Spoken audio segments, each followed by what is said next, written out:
তো আমরা এখন যাচ্ছি লেদার ফ্যাক্টরির দিকে, কারণ আজকে দুপুরে খাওয়া দাওয়াটা ওখানেই আমাদের সারতে হবে।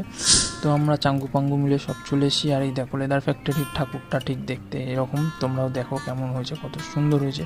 আর পুজো অনেক সকালেই এখানে হয়ে গেছে। তো আমরা এসে এখানে বসেইছিলাম, প্রায় কাউকে দেখতে পাইনি, মানে সবাই খেয়ে দিয়ে চলে গেছে, আমরাই হয়তো লাস্টে এসেছি, তাই জন্য ফাঁকা ফাঁকা। আর এইদিকে দেখো কত মেশিনপত্র আছে। এখানে কিন্তু লেদারের হাতের গ্লাভস, পায়ের সেফটি ইকুইপমেন্টগুলো সেলাই হয় এবং হয়ে বাইরে চলে যায়। তো যাই হোক, বসে থাকতে থাকতে আমাদের খাবার দিয়ে দিল, প্লেট, টিস্যু পেপার আর হাত গ্লাস। তারপরেই এলো গরম গরম ভাত, ডাল, বেগুন ভাজা, স্যালাড। আর এই ভেজ ডালের সঙ্গে লেবু মেখে খেতে কিন্তু জাস্ট অসাধারণ লাগছিলো। তারপরেই এলো কিন্তু পুঁই শাকের চচ্চড়ি, যেটা মাছের মাথা দিয়ে হয়েছিল, এটাও খেতে দুর্দান্ত ছিল। আর ভেজ ডালটা যেহেতু আমার ভালো লেগেছিলো, তাই জন্য আরেকবার পাশে নিয়ে নিয়েছিলাম। তো ডাল দিয়ে ভাত খেতে না খেতেই সঙ্গে সঙ্গে চলে এলো মটন, তাই জন্য সাইডে আর একটু ভাত নিয়ে মটন কারিটা নিয়ে নিয়েছিলাম।